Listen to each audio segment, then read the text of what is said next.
Subcommittee will come to order, although I have to admit you're a pretty orderly crowd. This is very quiet. Everybody's tired out from a long day yesterday, even Mr. Raskin, maybe? That's the quietest I've seen you for a few minutes. We're going to get you fired up. Thank you for being here. Without objection, the chair is authorized to declare a recess at any time. We welcome everyone today's hearing on restoring law and order in high crime cities. I now will recognize the gentleman from Alabama to lead us in the Pledge of Allegiance, and then I ask that we remain standing for a moment of silence.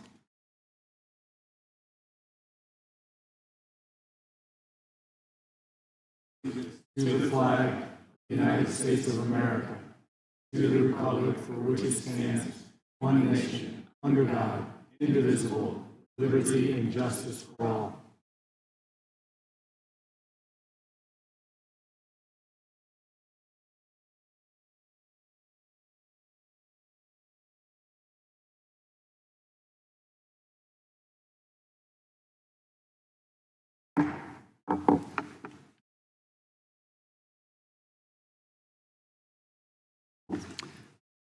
I will now recognize myself for an opening statement. Again, I want to welcome everyone here today to another hearing of the Subcommittee on Oversight. Today, we're going to focus on one very simple truth. We need to restore the rule of law in America's high crime cities. And let's be honest about something from the very start. Crime just didn't rise and come about on its own. It happened because leaders chose so. Leaders in the Democratic-run cities have made political choices. Choices that put radical ideology before safety, politics before people, and criminals before the safety of the good people in our communities. For years, these cities have embraced soft on crime prosecutors, eliminated cash bail, reduced penalties for repeat offenders. They empowered criminals. They undermined law enforcement. They weakened the very fabric that keeps our families safe. And here is the truth, the simple truth. It's not complicated. It is just reality. When you reward criminal behavior, you get more of it. It's that simple. When you take away consequences, you get chaos. When you weaken the rule of law, you hurt the very people that you claim to protect. In Charlotte, a community that this committee, many of us on this committee, we went to Charlotte and we saw firsthand in a field hearing, they tried to, quote, reimagine criminal justice. You know what happened when the reimagining delivered? Repeat offenders walking the streets over and over and over again. Charlotte was quite an experience. Now, we've gone as a full committee to New York City, we've gone to Philadelphia, then this committee actually went to Charlotte. And we saw the work of the left-wing magistrates, of the left-wing judges, of the left-wing attorneys general, of the left-wing prosecutors, the results, the death, the mayhem, and the chaos. It's real. It's not funny. And you know, when we talk to the people in Charlotte, I'll never forget the father of the one young lady. And I believe, and I don't even have this in front of me, I'm digressing for a minute, but this woman was pulled out of her bed, stripped naked, had to get down on her knees, God knows what, and then the perpetrator took a shotgun, put it to her chest, and took her life. The father was there. Man, I wish each and every one of you could have seen that father. He was so upset. He was shaking. He was crying. He was a grown man. Any of us that are parents, any of us that love anybody in our lives, you can't imagine. You can't, I said at the time, I said, I wish I could say to you, I know how you feel. I don't. Nobody here, unless you've lost somebody, and we do have somebody who has, nobody knows how you feel. We don't. But you could see it. The guy who did it, he was the perpetrator, was charged over 40 times and released over and over and over and over. I won't do it 40 sometimes again. It's sick. And people are living with fear instead of freedom. And we remember another case, the murder of Irina Zarutska. That's why we went to Charlotte, a murder that should have never happened, a murder committed by a criminal who obviously had deep-seated problems and was released not 1 or 2 or 3 times, 14 times. 14 times. Irina loved America. She sat down in the train, and he came up behind her. She never met him, never saw him, didn't even look at him, and he violently stabbed her in her neck and murdered her in front of everybody on that train. She loved America. Her family actually had her. She loved America so much, her family, she was Ukrainian, had her buried in America because she had such hopes and such desires and such ambitions. The city of Memphis continues to lead the nation in violent crime, and not in spite of policy decisions, but because of them. The district attorney in Shelby County, backed by George Soros, fact, you may not like it, but it's true, turned cash bail into a last resort. And when you make accountability a last resort, you make public danger the first result. Again and again, criminals are released. Again and again, they commit crimes. Again and again, innocent people pay the price over and over. It isn't justice, ladies and gentlemen. It's not compassion. It's the literal definition of insanity. It's failure. It's cruel. It's unfair to law-abiding citizens, plain and simple. Los Angeles, another town. You can name any of them. Almost every city in America, almost. Career criminals, rapists, cop killers are given leniency through special directives that prioritize ideology over good public safety. The result is predictable. Gangs have been emboldened, communities have been terrorized, and a once great American city has been hollowed out again by lawlessness. The city of Chicago, everybody knows about Chicago, still the murder capital of America, still drowning in violence, and still doubling down on the same bad ideas like eliminating cash bail and making pre-trial release the default. Just last week, a Chicago man known for serially punching women, just walks right up to them, and it's women always, walks right up to her, big guy too, by the way, big guy, and just punches her in the face. So I don't have any words. He was arrested and released for the 20th time. God help you if you're a woman and you're walking down that street. And maybe after he's done, you're not even recognizable anymore. It's nice for you, isn't it? Nice for your family because of the policies we have. If he wasn't released, it wouldn't happen. 20 times back on the streets. In what world are these politicians living in when they design laws that make it easier for someone like that to be released over and over instead of designing laws that protect the women that are continually assaulted? These are dangerous policies. They're bad policies. They have a predictable outcome. They hamper law enforcement and they let dangerous people walk our streets. It's that simple. It really isn't that complicated.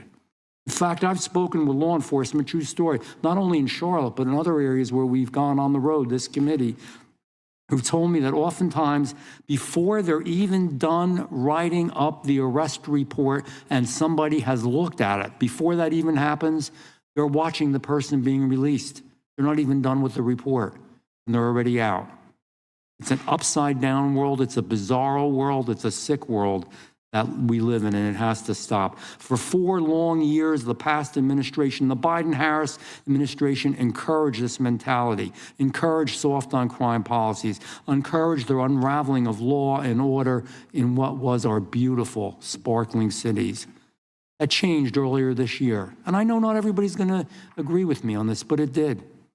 Since President Trump was sworn back in office, he has done what he always said he would do. There was no surprise here. Restore common sense, restore law and order, restore accountability. And in August, President Trump deployed the National Guard and federal agents to support local police right here in Washington, D.C.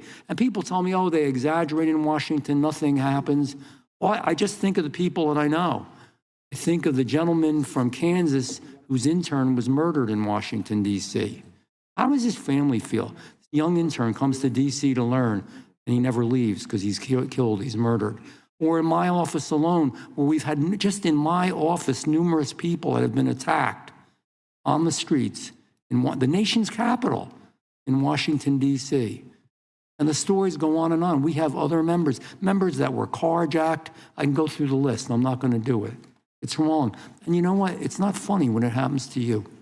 Really serious. In August, President Trump deployed all these folks, and what happens when you enforce the law? Crimes went down, safety went up, over 4,000 arrests, and an 11% drop in crime citywide, 11% drop in just a few months. Words don't do that. Ideology doesn't do that. Press conferences don't do that. Action does that. Real action, tough action, necessary action. And because it worked, because results speak louder than slogans, other cities, many of them, are asking for the same help. In September, National Guard units were deployed to Memphis and Portland. Plans are underway for Chicago as well. And of course, in many of these cities, Democrat officials are fighting it every step of the way, fighting safety, fighting accountability, fighting success. And in some areas where there are deployed people who live in the neighborhoods, who live in the areas, we had some folks, even in D.C., said it was the first time in years that they had walked up and down their streets in safety. In years. They were so happy. We are here today because the American people do deserve better. They deserve leaders who are going to protect them and take care of them. They deserve prosecutors who enforce the law. They deserve cities where criminals fear consequences and families feel safe. To our witnesses, I want to thank you for being here. I know it's your precious time. I thank you for speaking on behalf of communities living through the nightmare of bad policy and failed leadership. I even thank the folks that are going to disagree with me. We look forward to your testimony. Thank you. I now will recognize the ranking member, Ms. Crockett. Thank you so much, Mr. Chair, and thank you for calling this hearing. Since January, Donald Trump has used the full power of the federal government to attack Americans in cities across the country. In Donald Trump's America, you are at increased risk of experiencing militaristic operations in your home, increased risk of being subject to detainment by mass thugs and wannabe vigilantes, increased risk of suffering injuries due to reckless and illegal acts by rogue federal agents, increased risk of being deported to foreign nations, even if you are an American citizen. And you're at an increased risk of being targeted by federal government for criticizing the president and his friends. Congressional Republicans have completely abandoned their Article I powers and have exchanged their responsibility to their constituents with fealty to the president. They have allowed the president to morph federal agencies into instruments of autocracy. And as a result, the president has been able to ignore federal law, disregard court orders, and implement the largest pay-for-play scheme in American history. The White House, well, what's left of it anyway, is literally up for sale. The federal courts have characterized this presidency as, quote, lawless. In fact, when ruling against illegal acts committed by the administration, a Republican-appointed federal judge stated, quote, the court cannot imagine how the public interest might be served by permitting federal officials to flaunt the very laws they have sworn to enforce. In a separate case where the administration was sued for unlawful acts, the judge, also a Republican appointee, stated, quote, allowing constitutional rights to be dependent upon the grace of the executive branch would be a dereliction of duty by this third and independent branch of government and would be against the public interest. But in another case, the court summed it up perfectly by declaring, quote, as is becoming far too common, we are confronted again with the efforts of the executive branch to set aside the rule of law in pursuit of its own goals. Judiciary Committee Republicans have been completely complicit in this corruption. But since they're so interested in restoring law and order, I have a couple of suggestions on where they can start. Number one, this is the President of the United States standing beside his best friend, Jeffrey Epstein. As we all know, Mr. Epstein is one of the most notorious sexual predators in American history. For 8 weeks, the Republicans on this committee have chosen to protect these two men instead of providing justice to Mr. Epstein's victims. Now the administration is panicking. First, they campaigned on releasing the Epstein files. Then AG Bondi and Associates did a photo op with the files. And she said, and I quote, the Epstein list is on my desk. Then somehow the Epstein list didn't exist. Then the Epstein files became a Democratic hoax. Now the president is supposedly supportive of releasing the files, even though he's currently ignoring a congressional subpoena to do so. Now the president is simply crashing out. And it's because he can't seem to explain his special decades-long relationship with one of the most prominent sexual predators in American history. It's already public that he's in the Epstein files, but his administration is hiding the context of his involvement, if any, with Mr. Epstein's horrific crimes. Now, this is Miss Ghislaine Maxwell. Miss Maxwell, who obviously helped Jeffrey Epstein traffic more than 1,000 women and girls, well, Donald Trump is now giving her special treatment while she's serving out her prison sentence. He won't even rule out giving her a pardon or commuting her sentence. I don't need to explain why pardoning sex traffickers wouldn't be restoring law and order. Now, this is Secretary of Homeland Security, Kristi Noem. Not only has Secretary Noem been busy filming propaganda ads, she's also been busy cashing in on millions of taxpayer dollars, millions of dollars to a company called The Strategy Group. The Strategy Group helped Secretary Noem win her campaign to become the governor. Lewandowski, her top policy advisor, has worked with the firm. And the company's CEO is married to Secretary Noem's chief spokesperson, Mrs. Tricia McLaughlin. This is what corruption looks like. They're stealing money from the American people's pockets and depositing it into their bank accounts. Now we move on to yet somebody else. This is the so-called border czar, Tom Homan. Mr. Homan is on tape accepting $50,000 in cash bribes stuffed in a brown paper bag from an undercover FBI agent. Apparently, Mr. Homan accepted these bribes in exchange for awarding federal contracts to his friends. Trump's Department of Justice killed the investigation into Mr. Homan's crimes, and congressional Republicans didn't say a mumbling word. Lastly, this is insurrectionist and Nazi sympathizer Ed Martin. It appears that Mr. Martin is functioning as the Associate Deputy Attorney General, Pardon Attorney, Director of the Fake Weaponization Working Group, and Special Attorney for Mortgage Fraud. All that means is that Mr. Martin is Trump's lapdog, whom the president sends to initiate lawsuits against the president's perceived political opponents. This is what we call organized crime. They're breaking the law, often by stealing taxpayer dollars, covering up their crimes by ending and obstructing investigations, then prosecuting people who call out their unlawful behavior. And while the Republicans are encouraging this corruption, they're abandoning actual victims of violent crime and ignoring the Republican-led state's 21st century murder crisis. In September's appropriation markup, congressional Republicans proposed reducing the FBI staff by thousands of positions and underfunding the agency by more than $1 billion. They've proposed slashing resources from the ATF. They've proposed cutting grants for juvenile justice programs and hate crimes and eliminating the community violence intervention and prevention grants. They're literally defunding the police.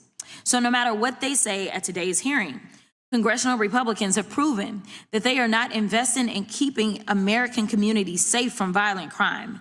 Mr. Chairman, I yield back.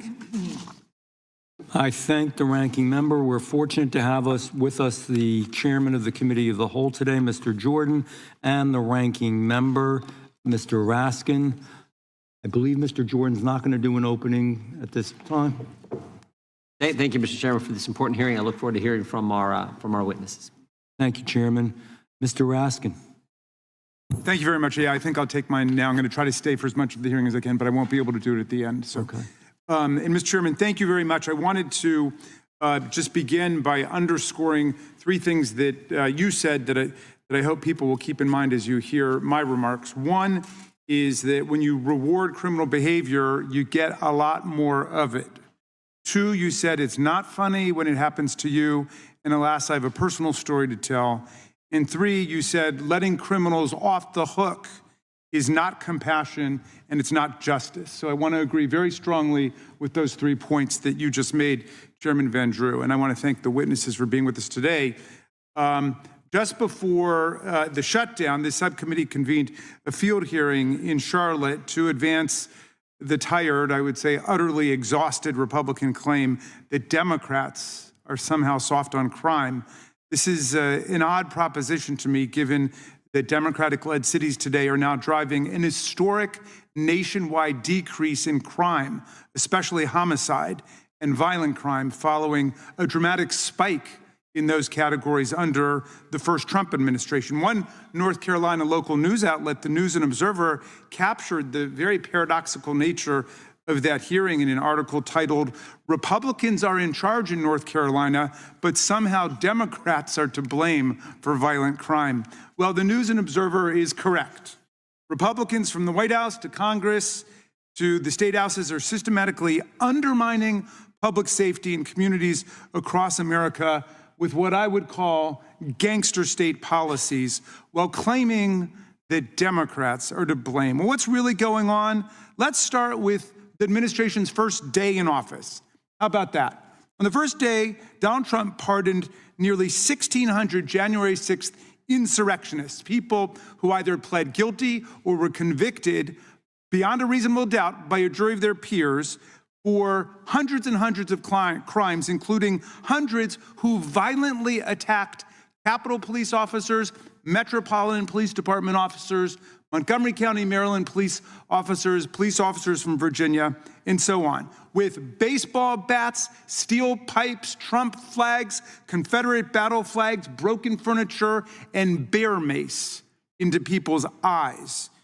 In the months since, the Department of Justice proceeded to fire dozens of FBI agents and federal prosecutors, the most experienced federal prosecutors we had, career civil servants appointed under Republican presidents and Democratic presidents, simply because they had worked in the January 6th investigation. Nothing like that had ever happened before in the history of the Department of Justice, and I hope nothing like that will ever happen again. These were career civil servants, expert criminal prosecutors fired because they had prosecuted people for violently attacking police officers, storming the Capitol, saying they were going to hang Mike Pence in order to overthrow a presidential election, and they got fired because of it. A massive violation of civil service, constitutional rights, and the principles of public safety. 140 of our officers were injured, wounded, disfigured, disabled, hospitalized on that day. 140 of them. I wish I could take 140 minutes and tell you about each one, but I'll tell you about one of them. I'll tell you about Sergeant Gonell. Now, Sergeant Gonell's written a book about his experience, which I recommend highly to all of you. His family were immigrants to America. He became a citizen as a kid, and he fell in love with police work. And his family took a trip to Washington, and they visited the Capitol, and he met police officers here. And he had a dream that he would become a Capitol police officer one day. And what do you know? He became a Capitol police officer after he served in the Army. And he went to Iraq, and he went to Afghanistan. And then he was here on January 6th. And he said he faced violence, which he described as medieval in nature, that was far worse than anything he had seen in combat in Iraq or in Afghanistan. And he fought for hours and hours. And he was so wounded, they destroyed a rotator cuff. His left foot was smashed and destroyed. He couldn't lift his shoulder. He was beaten in the face and the head. He did everything he could to try to get back to work, and the force told him he was just no longer physically fit to do it. Forced to retire by the insurrection Donald Trump incited, according to a bipartisan vote of the House of Representatives, which 57 of 100 senators voted to convict him on, the most widespread bipartisan vote in the history of presidential impeachments. And he was that wounded, that disfigured, that incapacitated. He could no longer serve. He had to leave his dream job and is now living on a fraction of what his income was before because of that violence that took place.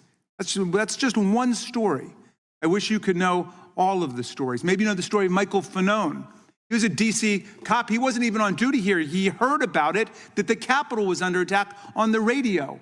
He immediately drove to the Capitol, got off several blocks away, ran to the scene to join the police officers.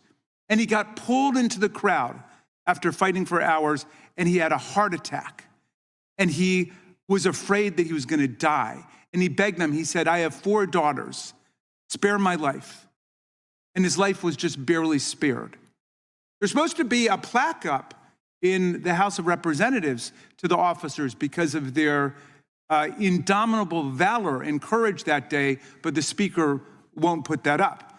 And they won't give $1 to the families of any of these police officers whose lives have been so fundamentally altered. But they did sneak a little provision in to give $1 million to each Republican senator who were inconvenienced because they were treated like other American citizens, and their phone records were subpoenaed because they were involved in the conspirators of that attack.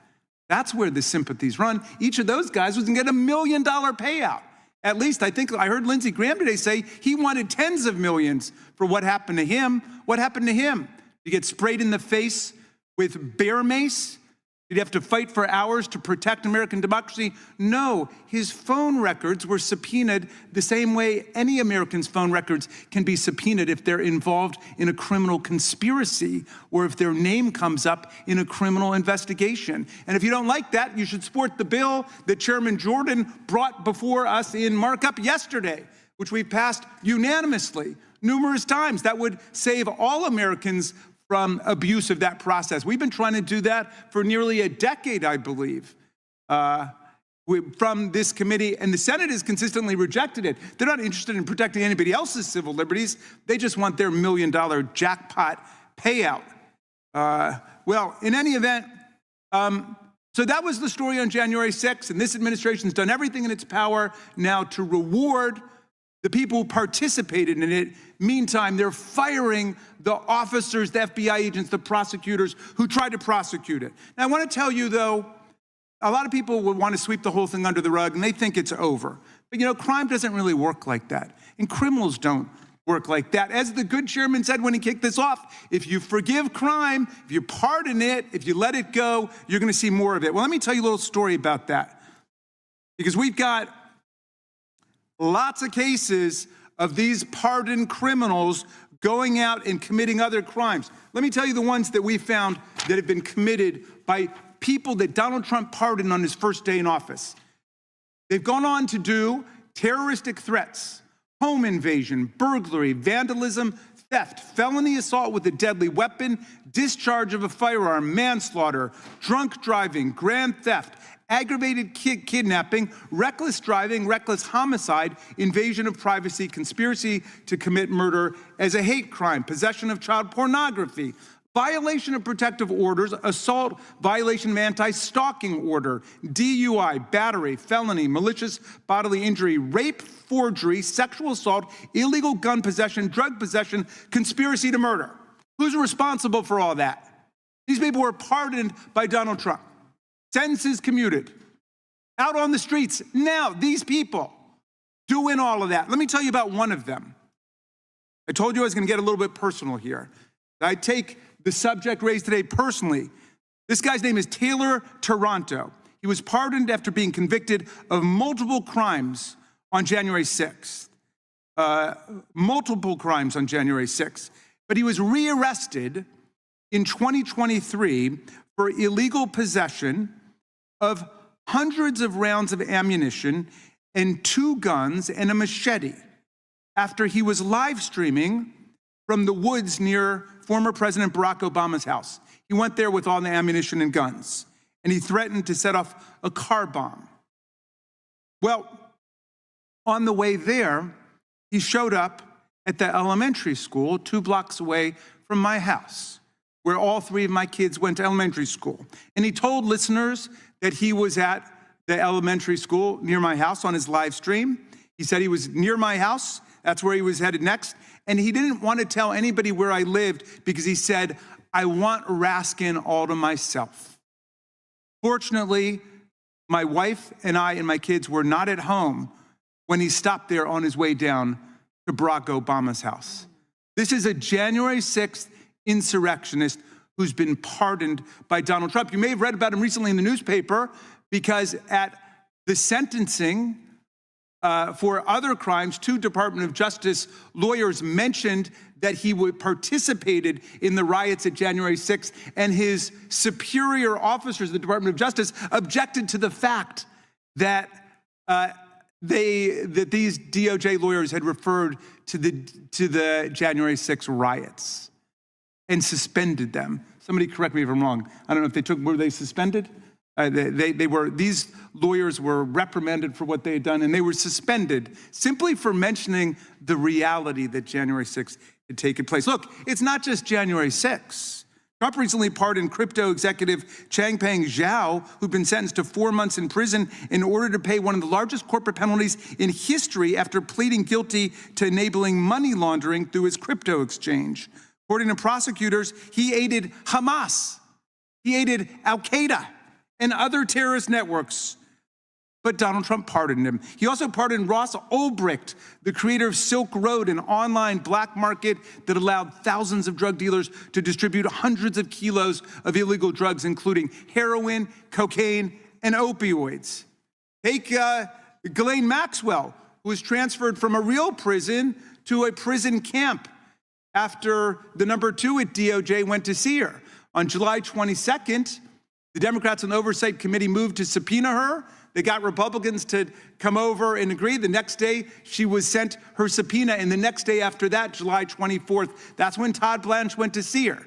Not to ask about more co-conspirators, not to investigate whether other crimes had been committed. No, he was trying to find out exactly what she might say about Donald Trump when she came to Congress. And satisfied with her answers, President Trump, the great champion of law and order, apparently authorized and approved her transfer to a prison camp where no sex offender had ever been sent before, because they're not allowed, because sex offenders like Ghislaine Maxwell are considered violent offenders. But that wasn't it. It wasn't just enough that she got to cut the line and get there in 1 or 2 days when people are waiting 6 months, 8 months, 2 years to transfer after proving they have a compelling reason to do so. No, she was transferred overnight. She gets there, and then she gets the superstar Trump Hotel treatment. She gets room service in her cell.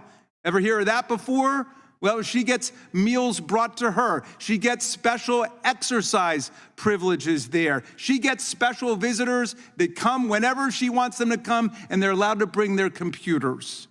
And they don't even deny that. They just say they want the people who brought that as whistleblowers to members of this committee, they want those people punished.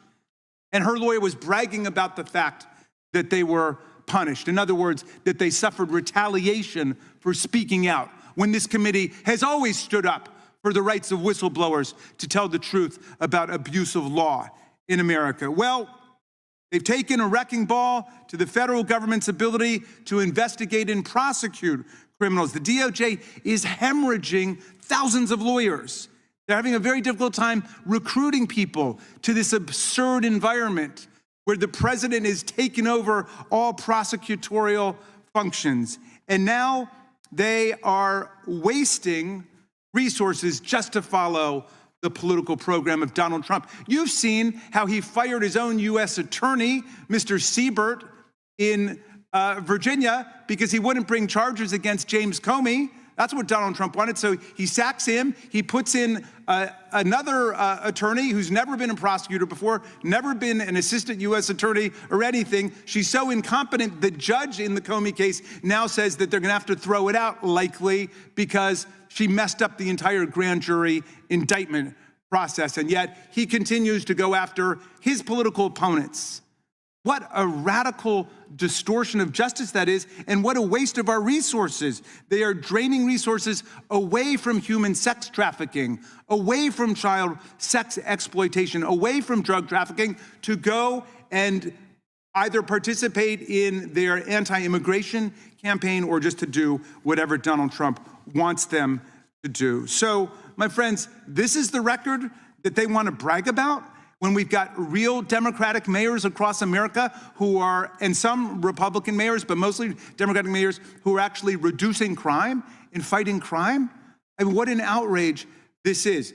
One of the other things they did when they first got in was they got rid of hundreds of grants that were being given to local law enforcement, to the police. Talk about defunding the police. Well, they defunded the police. Certainly anything having to do with human sex trafficking, anything having to do with child sex exploitation, they just got rid of it all. So, Mr. Chairman, I'm glad you said exactly what you did when you kicked this off. It's not funny when it happens to you, and it's not when you've got a pardoned January 6th person come into your house with weapons on his way down to Barack Obama's house with a machete. Now, that's not funny. And also, when you reward criminal behavior, as this administration has done from day one, you're going to get a lot more of it. And they're headed to turning us into a gangster state.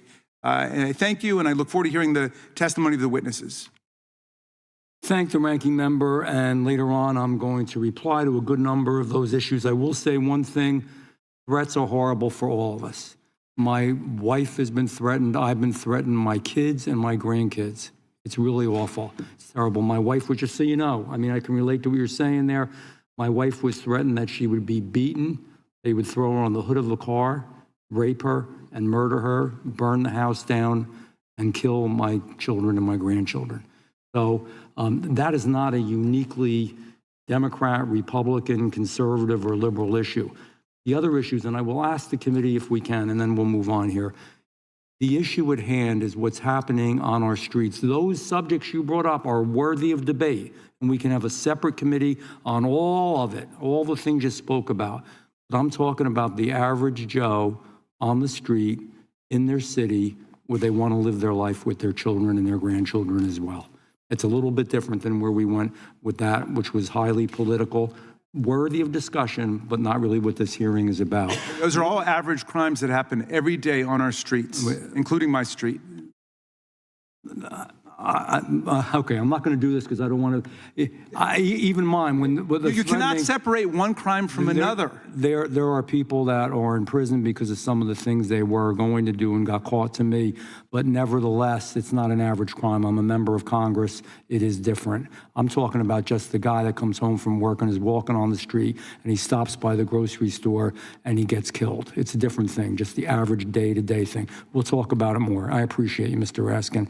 With that being said, all other opening statements will be included in the record, and we're going to introduce today's witnesses. Finally, your time. We'll start with Mr. Rafael Manguel. Mr. Manguel is a fellow at the Manhattan Institute, where his research focuses on criminal justice and policing. He is the author of Criminal Injustice and serves in the New York State Advisory Committee of the U.S. Commission on Civil Rights.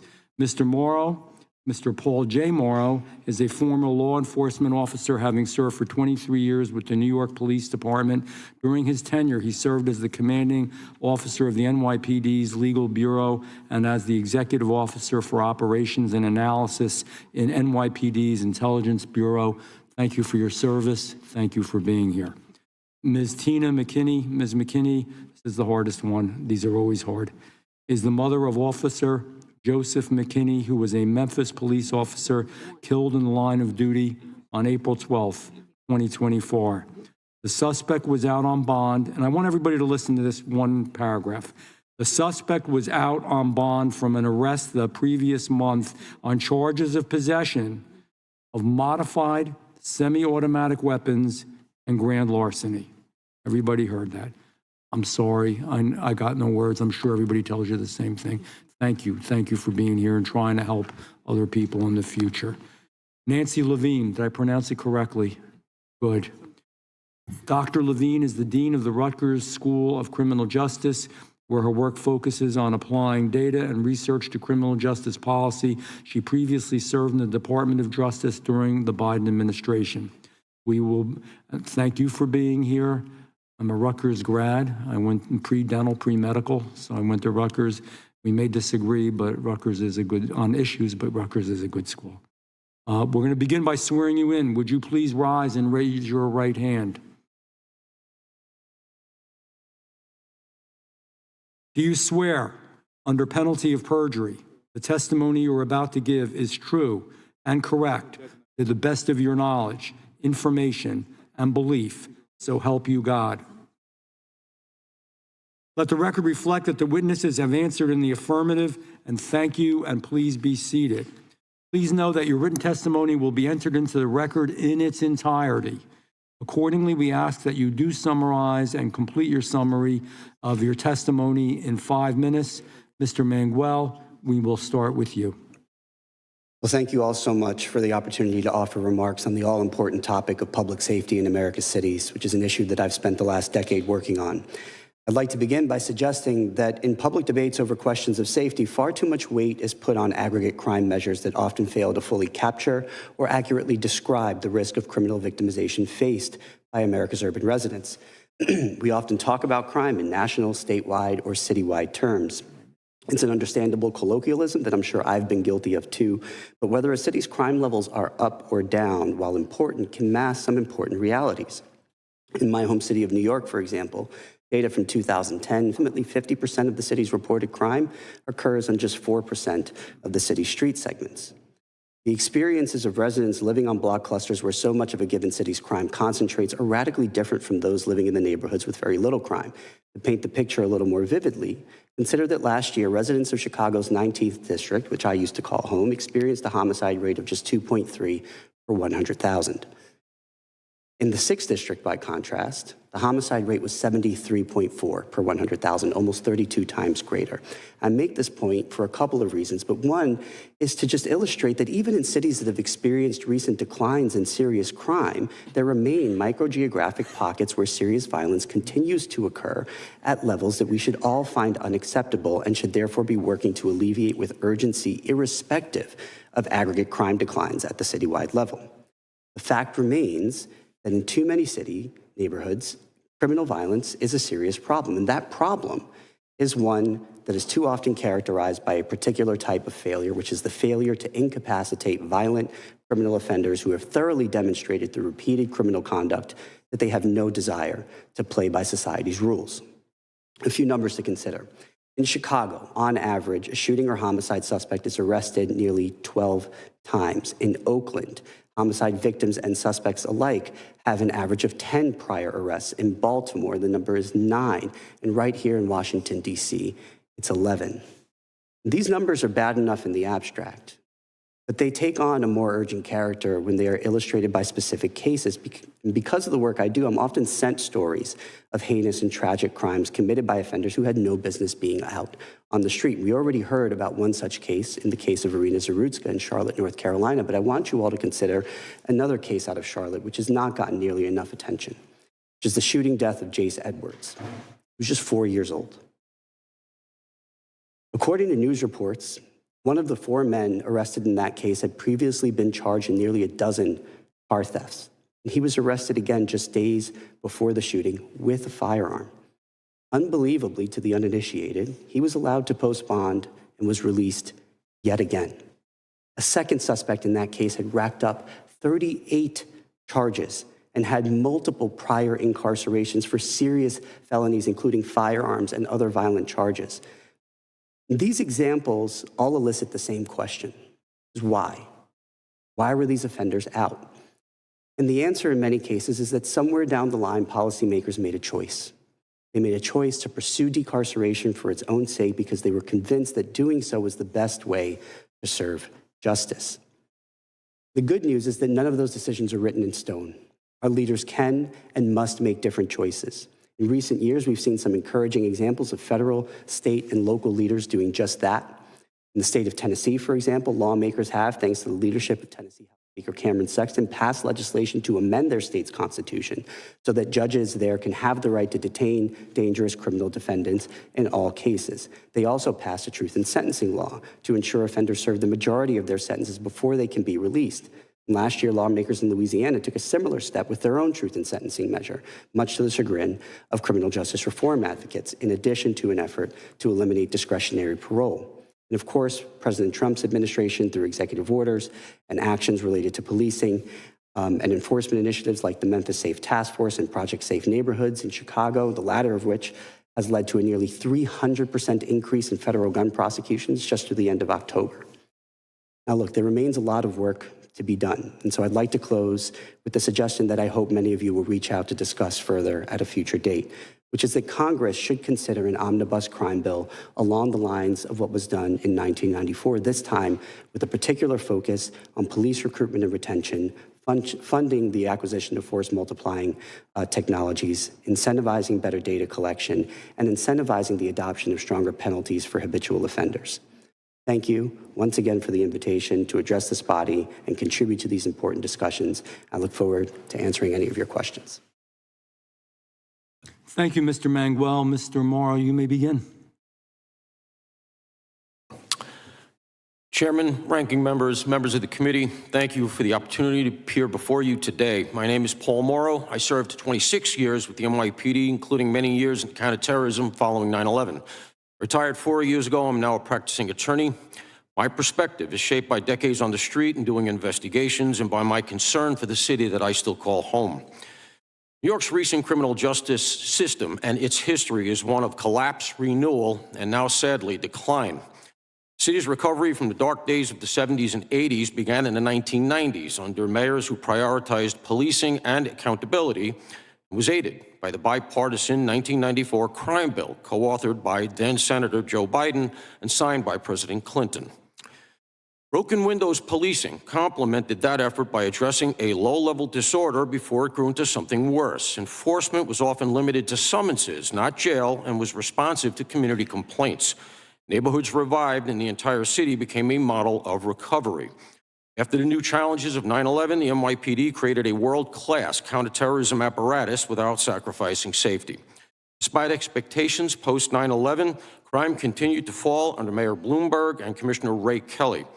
Later, during Commissioner William Bratton's tenure, 2014 through 2016, index crime fell another 9%, while the jail population dropped 18%.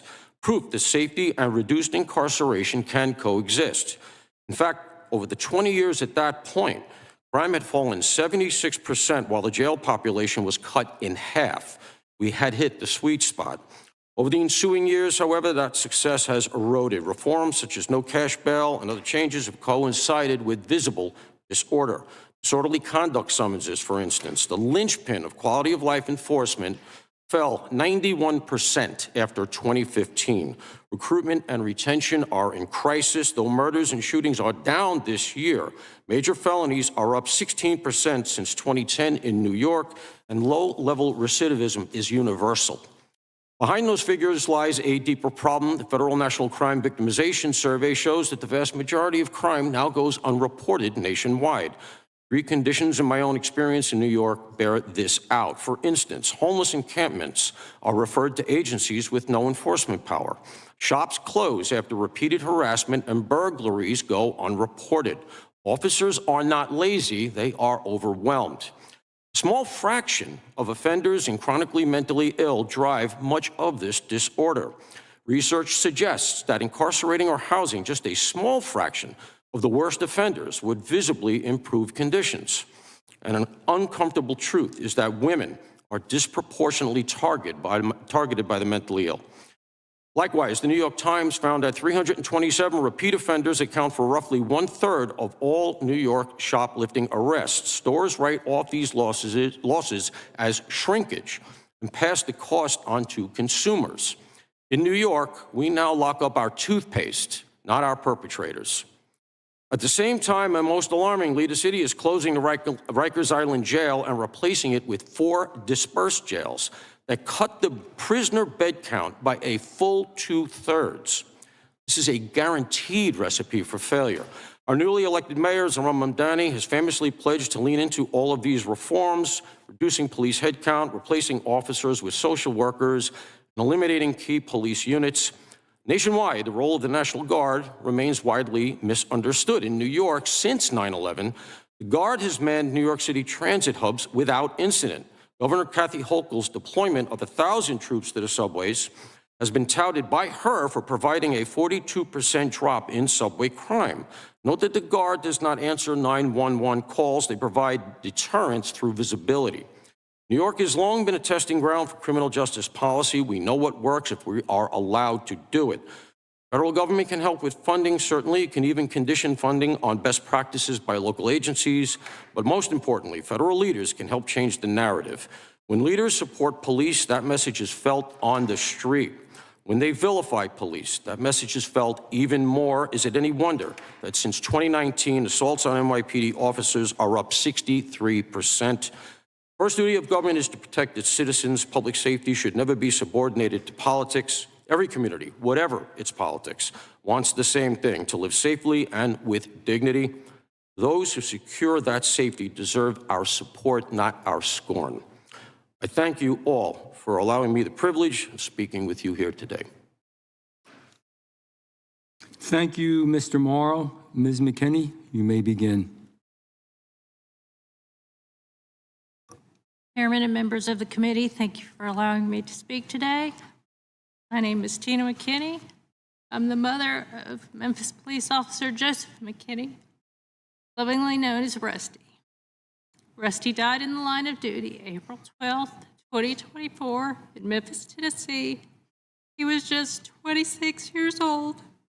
He was a devoted father who had just purchased wedding rings and was eager to build a life with his fiancée. Rusty lived a lifetime only few get to have. He had a large family who adored him, and he loved to travel. If you said you wanted to go anywhere, he was there with you. He wanted to go.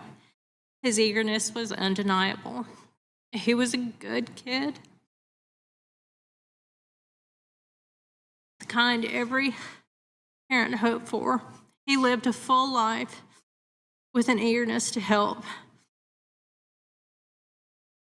and it lasted his entire short life, way too short. Rusty was an Eagle Scout, a distinction that takes years of dedication and discipline and service, from camping in every kind of Memphis Mid-South weather to countless hours of community service. He lived the values of scouting every day, and it shaped the man he became. Deep down, he always wanted to be a police officer. When he was 5 or 6, he would dress up as an officer for Halloween and ride on his electric police motorcycle all through the yard. When he was older, looking for a career, he would chat with officers who encouraged him to join the police department. It's hard to write about him. I feel cheated, and I feel robbed of all the what could have been and the life he could have had. He was loved by so many. And after the news of his death, stories poured in from friends, co-workers, and strangers. A young man shared how Rusty made him feel welcome when he had started his first job. He was nervous, but Rusty took him in and made him feel a part of the team. And that kindness Rusty showed him stayed with him. And a co-worker of mine had told me her daughter had received a ticket from Rusty when he was on the force, and shared how she remembered him as kind and respectful. But the one thing everyone said, from the hundreds who attended his service, was that Rusty and our family did not deserve this tragedy. And they were right. This wasn't just a tragedy, it was a failure of leadership and a failure of accountability. My son was a police officer, but he was also a victim. A victim of repeat offenders, one who was a juvenile, and a victim of failed policies and failed leaders. God gives us a life, but He doesn't promise how long it will last or how good it will be. Instead, He gives us choices that shape the life we live. And Rusty chose service, compassion, and integrity. Those two criminals, they repeatedly chose violence and a life of crime. Those young men were out on bond despite being arrested just weeks earlier for serious crimes, and they are responsible for my son's death through their actions and by their choices they made. Dangerous repeat offenders are not isolated incidents for the city of Memphis. It is a result of years of political neglect, soft on crime policies, and a justice system that has prioritized leniency over accountability, and judges who release high-risk offenders and district attorneys who start pilot programs to identify cases to downgrade to misdemeanors. Management and long delays with issuing car tags made it impossible for officers to enforce basic traffic laws, contributing to a breakdown in public safety. Memphis has also been losing officers, not just to violence, but to attrition. They have faced reduced pay, loss of benefits, and lack of support from city leaders. The Memphis Police Department has struggled to retain talent while crime surged, and while our leaders debate referendums and engage in political optics, family like mine pay the ultimate price. Public officials entrusted with leadership who have repeatedly failed to uphold the standards of their position, raising serious concerns about judgment and accountability. Some proposed defunding law enforcement and introduced proposals to cut police budgets. Those proposals were widely criticized and widely rejected. The school board has mismanaged children's futures in Memphis. Former Shelby County School Superintendent Dr. Murray Fagan stated many members of the board chose chaos over children, and I believe the statement to be true. Students' poor performance is beyond poor. Our school system ranks in the bottom 50% statewide. Students lack basic math skills and reading skills. Despite spending exorbitant amounts of money per student, the district has failed to deliver results. Millions in state and federal funds have been spent, yet proficiency in some areas has dropped as low as 5%. Instead of investing in proven solutions, the board has spent millions on studies and administrative overhead. Educational failures are not separate from the rise in crime. They are deeply connected. A weak education system feeds weak communities, and weak communities suffer the consequences of crime and strained police. Accountability must be more than a word. It must be a standard. It must apply to individuals who commit violent acts and to those leaders whose decisions enable those acts. Without accountability, justice is incomplete and safety is compromised. Police officers take the job knowing the worst may happen, but it's up to those in the position of power to protect them. They ensure they have the best environment to work in and to know that the system will work together to make a safe place for all to call home. My son went to work, as do all officers, with a sense of hope and optimism that they can make a difference and a hope of coming home to the families who love them. I urge you to listen to the voices of grieving families like mine. Rusty deserved better. Memphis deserves better. Rusty had a job with MPD, but he was so much more to everyone in his personal life. We all lost so much when he was taken from us. My son died. He gave his last breath, saving a fellow officer and pushing her to the ground when the bullets started to fly. He gave his life serving a city that tragically did not protect him in return, and by continually allowing repeat offenders to be released and to commit more crimes. Crime has taken a toll on me, and I would not travel to Memphis unless it was necessary, and many individuals felt the same. But with the increased state troopers and federal agencies embedded in Memphis after the death of my son, Memphis is beginning to change. People are venturing out and people are trying to enjoy the city again. And they are thanking city officials for allowing those agencies to come in. Rusty died a hero. He protected others as he died. He gave his life. It's time for our leaders to protect those who remain, bring the National Guard, and keep the federal agencies who are involved in the city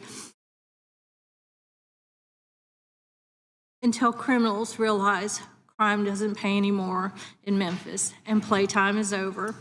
Thank you for allowing me to speak on behalf of my son and the family and our community in Memphis. Thank you for your courage.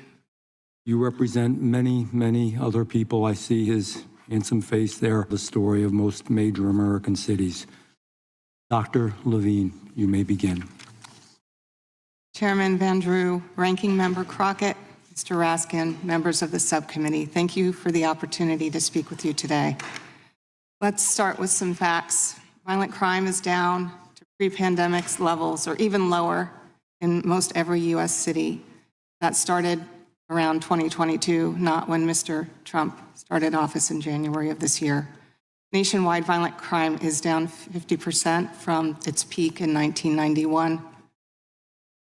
But despite these gains, I'm not going to sit here and say, if it ain't broke, don't fix it. That's because every bit of violent crime is unacceptable. Every life lost is a tragedy. We can do more and we should do more. That said, the reductions in violent crime rate that I just quoted to you, those are real statistics. We're clearly doing something right. And to that I say, if it's working, don't break it. That's precisely what this administration is doing. It's breaking it by deploying armed guards to cities uninvited by local leaders, by canceling grants that support violent crime interventions, by cutting support for crime victim services, and by reducing investments in research on what works to promote safety. Now, to be clear, I'm certain that sending in the Guard will suppress crime in the short run. The research is strong that increasing police presence can reduce crime, but much depends on how they're trained, how they're deployed, and how they interact with community members. Sending in a surge of National Guards and other federal officers into cities can keep residents away for fear. It can curb tourism. It can hurt local economies. The Guard lacks local expertise. They don't know the stakeholders, the players. They don't know how to resolve issues peacefully because of that lack of local knowledge. That can erode trust even after they pull out because residents don't distinguish between one type of law enforcement officer and another. Guards aren't trained for civilian policing and things like de-escalation and crisis intervention. That type of training matters. Is there a better role for law enforcement, federal law enforcement, in dealing with local crime issues? Absolutely. One example is DOJ's Project Safe Neighborhoods, PSN. It's been in operation since 2001. It's been going strong across various administrations. It's a partnership between U.S. attorneys' offices and the local police. It's a proven success. It's been rigorously evaluated. It can result in reduced violence. But this administration is breaking that too, advising U.S. attorneys to divert resources away from PSN to, you guessed it, immigration prosecutions. So aside from federal law enforcement presence or partnership, what are other ways to reduce violence? I'll lift up one example from my home city of Newark, New Jersey. The Newark Community Street Team. It's a community-based violence intervention effort. It launched in 2015. Since then, homicides are down 65% in the city of Newark. But federal funding for the Newark Community Street Team was cut this year, along with dozens of other grants for community violence intervention programs. Whatever we do to address issues of violent crime, we should make sure that it's a wise use of taxpayer dollars. Research and evaluation can help us to discern that return on investment, what works, what doesn't, what should be continued, what should be disbanded. But the Department of Justice canceled dozens of grants to evaluate crime reduction programs. It also canceled translational efforts like crimesolutions.gov, which helps make findings from research accessible to local leaders, practitioners, police chiefs, so that they can implement evidence-based practices. And what about the victims? Services can help them heal, but they're also essential in preventing re-victimization. If Congress truly cares about violent crime, they care about victims, right? Yet this administration terminated hundreds of millions of dollars in victim service grants. In closing, safer communities come from evidence, they come from partnership, they come from respect for local expertise. So instead of letting this administration break strategies that work, Congress should restore and invest in them. Thank you. Thank you for your testimony, and we will now begin with questions. We will proceed under the 5-minute rule, and I am going to recognize the gentleman from the great state of Alabama. Thank you, Mr. Chairman. We've seen crime rise in Democrat-ran cities, including in my home state of Alabama in the two largest Democrat-ran cities, that would be Birmingham and Montgomery. Senator Tuberville has noted that he would be supportive of the National Guard coming in to help local police departments in Alabama with rising crime. Mr. Magwell, have we seen an improvement enough that would warrant the National Guard coming to Alabama from these other cities where we obviously like D.C., where we've deployed the Guard? Yeah, so I do think that there's some pretty significant evidence that the deployment of the National Guard, whether it's in Washington, D.C., or in some of the other places where it's been deployed, has had a beneficial deterrent effect through the presence, right? The problem, to the extent that there is one, is that those benefits are going to be limited. And so I think it's best that those kinds of efforts are coupled with other federal agency deployments and prioritizations of things like 922G cases, which are gun prosecutions, gang prosecutions, et cetera.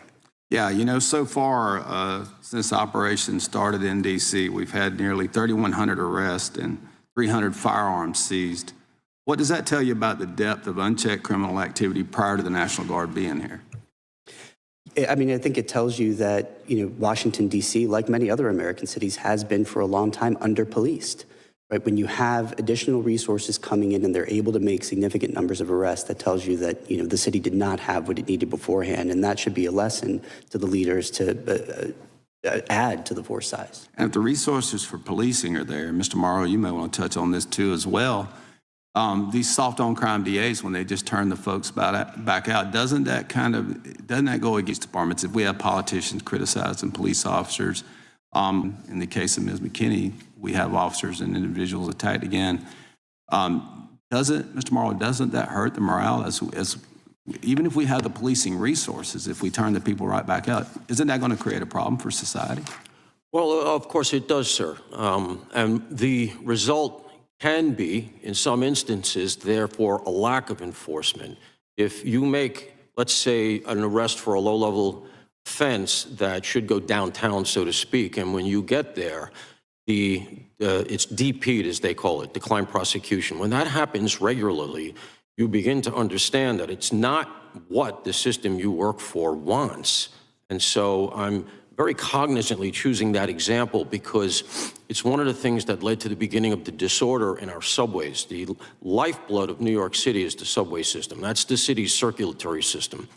And jumping fares, as they call it, fare beating, is one of the ways that the entire policing revolution that we had in the 90s was really founded on that as one of the principal enforcement mechanisms.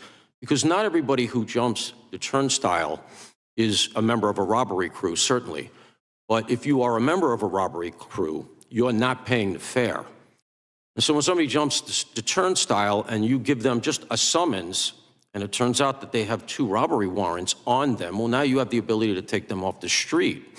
And that is a cascading effect on the safety in the system. And that was really one of the broken windows linchpins. And ultimately what happens is when that is no longer enforced, and I should mention that the district attorneys in New York, we have 5, at least 4 literally don't enforce that crime. It's on right in the day one, the infamous day one memo of Alvin Bragg, saying we're not going to enforce that anymore. Now, I would argue that that's not even within his power. That's the legislature that has to repeal an entire statute. Nobody's challenged that, and so on it goes.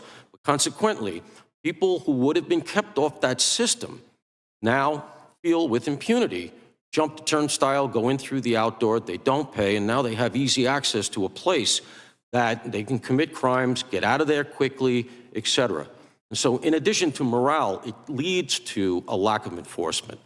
So they basically just lose concern about if it's that broken window principle. If you don't stop them there, then the crime just escalates, and certainly individuals who are jumping the turnstiles. You said Governor Kathy Hochul, right, had moved a guard into the subways, and they were just there as a presence to deter, right? That's kind of, they're not really arresting people. No, they don't follow the 911 system. It's not like they're getting deployed to go on particular police jobs, quote unquote. They're there for what's called their omnipresence.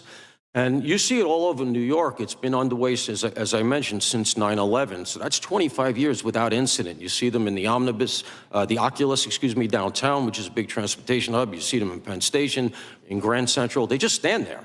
But because they're there, it takes weight off of the police and it sends the message that this area is observed. So very often perpetrators will move on. Thank you. I'm out of time. I'll yield back, Mr. Chairman. I thank the gentleman. Mr. Chair, I have a couple of UCs before we move on. First, I have a unanimous consent request. I ask unanimous consent to enter into the record a report written by Chandler Hall titled "Cities in Blue States Experiencing Larger Declines in Gun Violence in 2023." Without objection.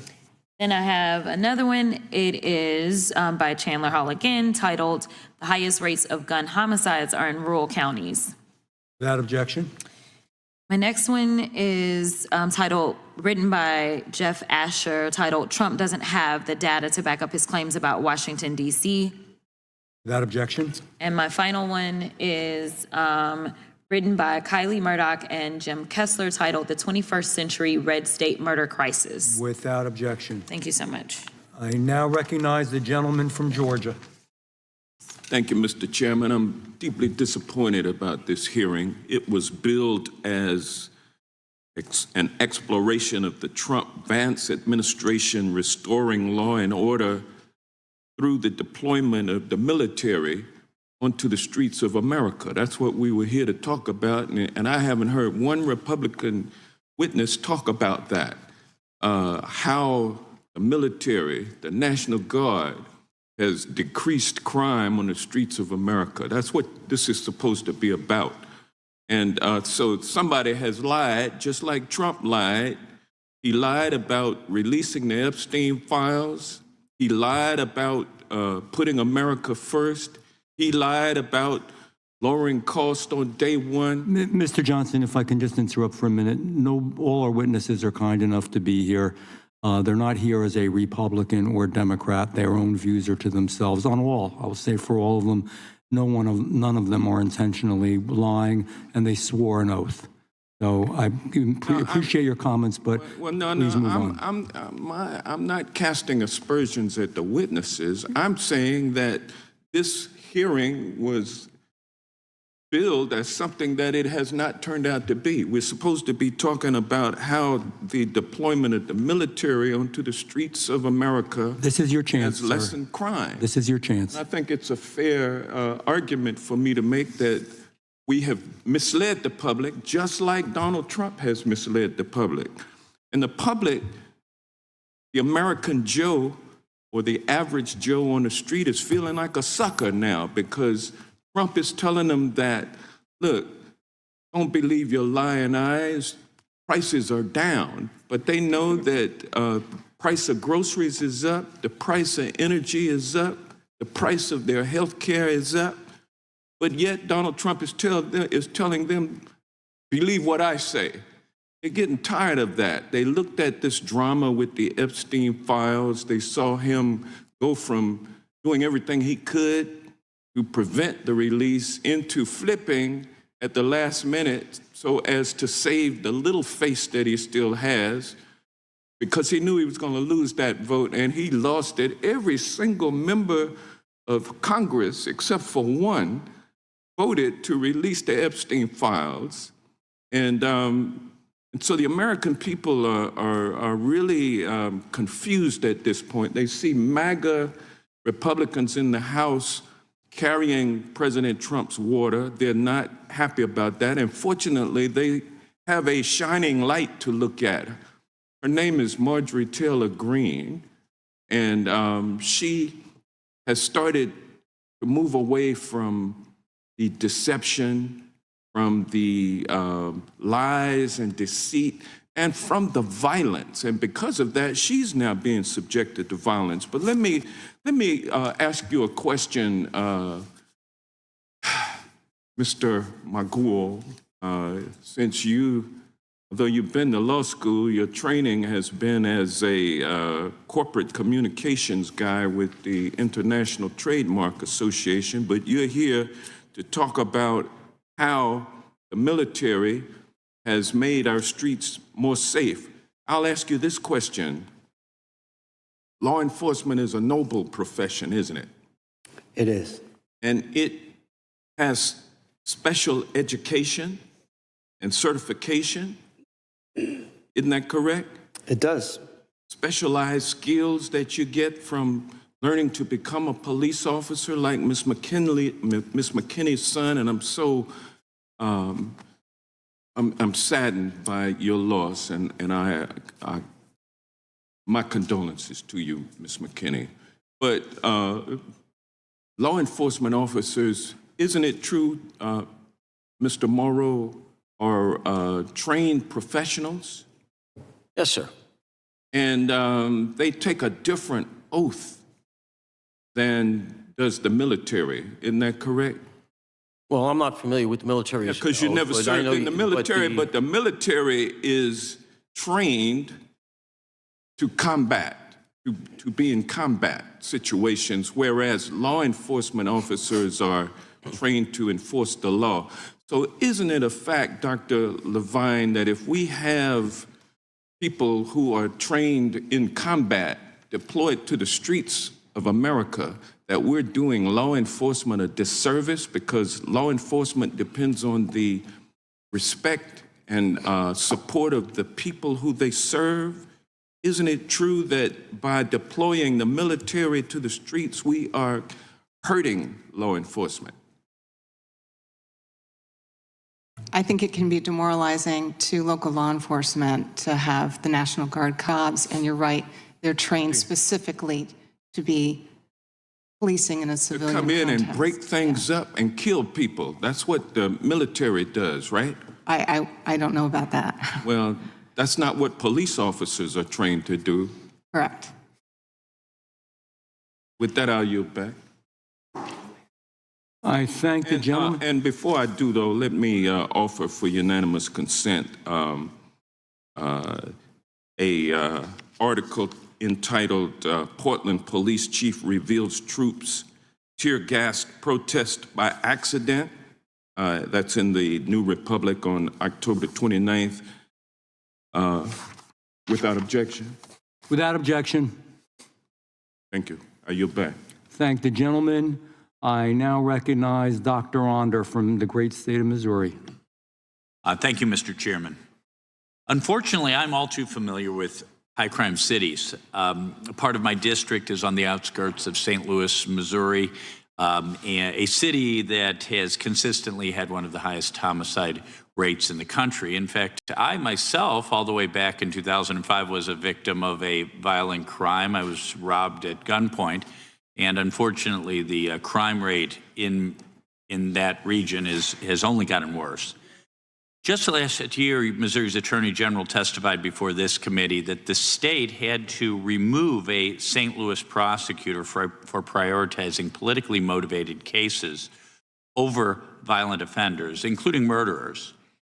And the families hardest hit are neighborhood in these neighborhoods, these inner city neighborhoods, are the ones leadership and neglected public safety have left entire communities trapped in fear. In St. Louis, Democrat policies have worsened a crisis that was undermining law enforcement and refusing to hold violent criminals accountable. The primary responsibility of government has always been to protect citizens by upholding law and order. When local officials abandon that duty, communities crumble. When prosecutors refuse to prosecute, crime grows. And when politics outweigh public cities, the results are the experience of St. Louis, Chicago, New York City, Charlotte, and others. Record violence, collapsing trust in institutions, and violent neighborhoods.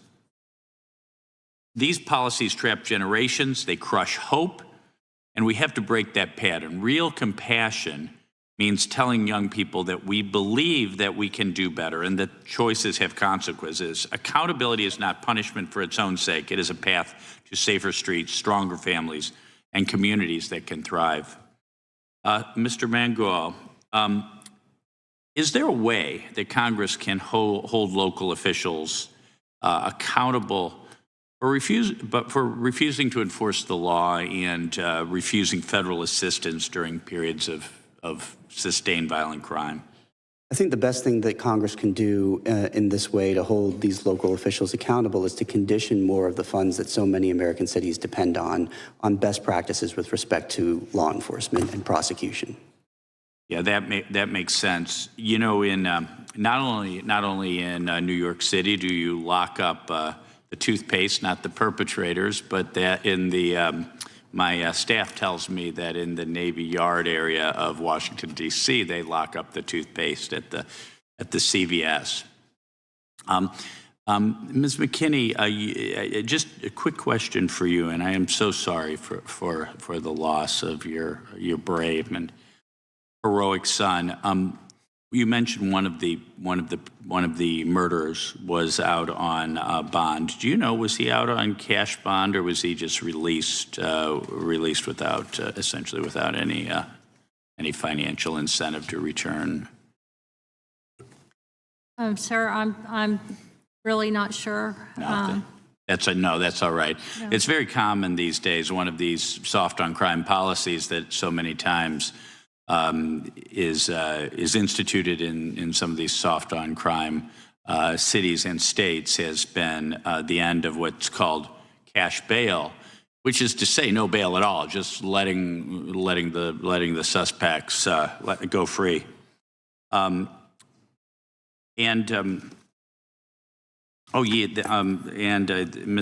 Morrow, you're with the Manhattan or Mangual. You were with Manhattan Institute. Shortly after I was elected to the Missouri Senate in August of 2014, of course, very famously, the Michael Brown death and the subsequent riots led to just, I think, the very unfortunate phenomenon, which I think Heather McDonald at Manhattan Institute, popularized the Ferguson effect. Explain that, and how can we turn things around? I think it's the opposite of what Mr. Morrow describes: broken windows, policing, enforcing fares, and so on. That's exactly right. I mean, the Ferguson effect basically describes a phenomenon in which, in the wake of a viral police incident that was controversial, so much public scrutiny and vitriol was lobbed at the institutions of law enforcement that it basically discouraged line officers from being proactive. And one of the best sort of academic demonstrations of this was done in a study by Roland Fryer and Tanaya Devi out of Harvard, where they looked at 5 American cities over a 2-year period and looked at which ones were targeted by the federal government under either President Barack Obama, most of them under President Barack Obama, for civil rights enforcement actions in the wake of viral police use of force incidents. And what they found was a massive increase in felony offenses, homicide offenses specifically, and the mechanism that they believed most explained that increase in crime was a pullback on the part of line officers with respect to proactive. Every law enforcement fears being the next Darren Wilson. Thank you. I yield back. And Mr. Chair, I thank the gentleman. Yes. Sorry. Before you go on, I have 2 UC requests. One is from the Council on Criminal Justice, which states, examining trends over a longer period, St. Louis has had a far larger reduction in some violent and property crimes than other large American cities. The homicide rate in St. Louis was 40% lower in the first half of this year than it was in the first half of the first year of the pandemic. Without objection. And then the second one is I asked unanimous consent for an article that was written by Stephanie Wiley titled How Profit Shapes the Bail Bond System, published by the Brennan Without Center. objection. Thank you. I now recognize the ranking member, Mr. Raskin, from the great state of Maryland. Thank you, Mr. Chairman.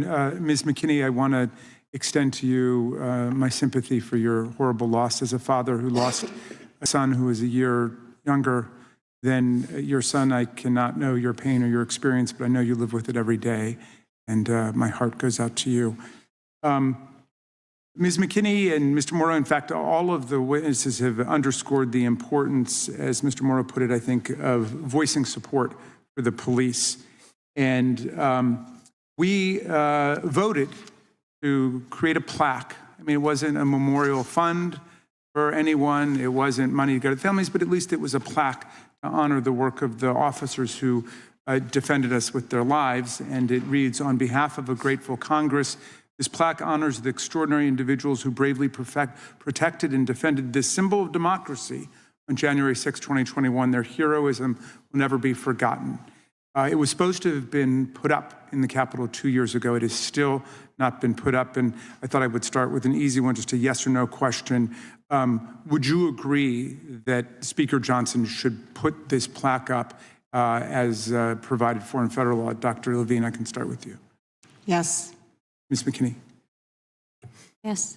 Mr. Morrow? Yes. And Mr. Mango? Yes. Thank you very much. So I want to go to just quickly back to the question of the pardons, because it seems like our soft on crime president is so beholden to the MAGA militia that he's actually pardoned some of the people he already pardoned because they've gotten back in trouble. As I was reading the long list of crimes they've already engaged in, he recently pardoned a woman who was separately convicted of threatening to shoot FBI agents who were investigating a tip that she may have been at the Capitol, and she threatened to shoot them.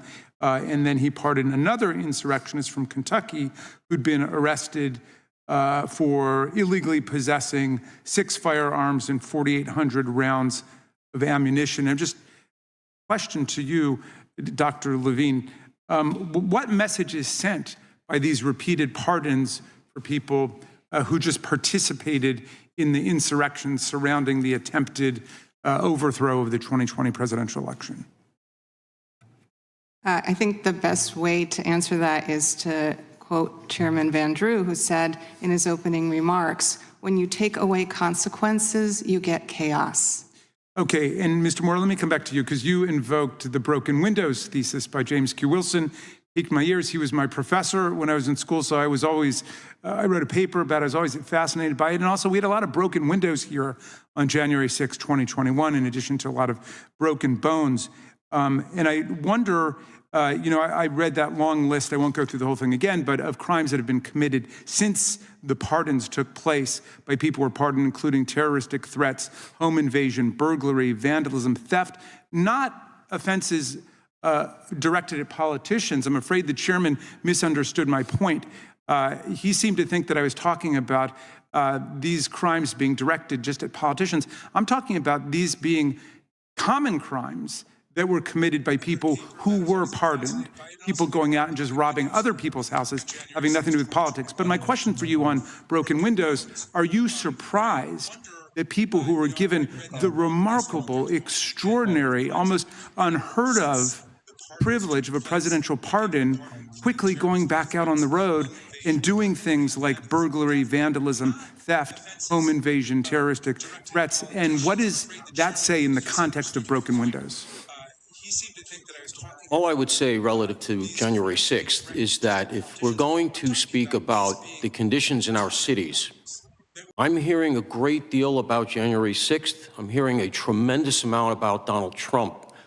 But that's not what you feel on the street. And January 6th, nobody supports, certainly I don't. Nobody wants to see people in Viking horns walking around inside our Capitol behaving that way.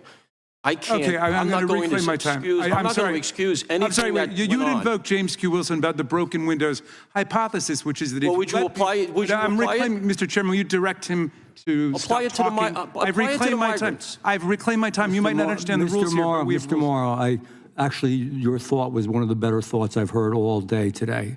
I appreciate it. It is the gentleman's time, the ranking member's time. Thank you. Please restore my time if you would. Let me come to you, Dr. We will Levine, on restore that. your time. The broken windows hypothesis is that if you allow people to get away with a crime at a certain level and you send them the message it's okay, then they will go out and commit other crimes and more serious crimes. And that's what I think we're seeing here. What do you think, and I know you haven't written a paper on this because I looked at your extensive scholarship, but what do you think about the proposition, well, that there are political crimes and we can forgive all of those, and those people will not take it as a permission slip to go out and commit other crimes? Does that seem right?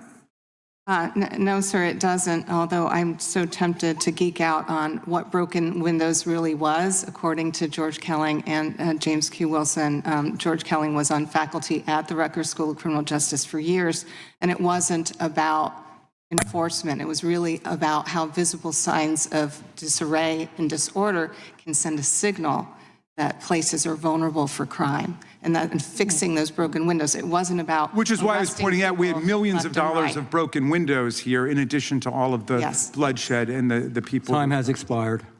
I yield back. I thank the gentleman. I will yield myself 5 minutes.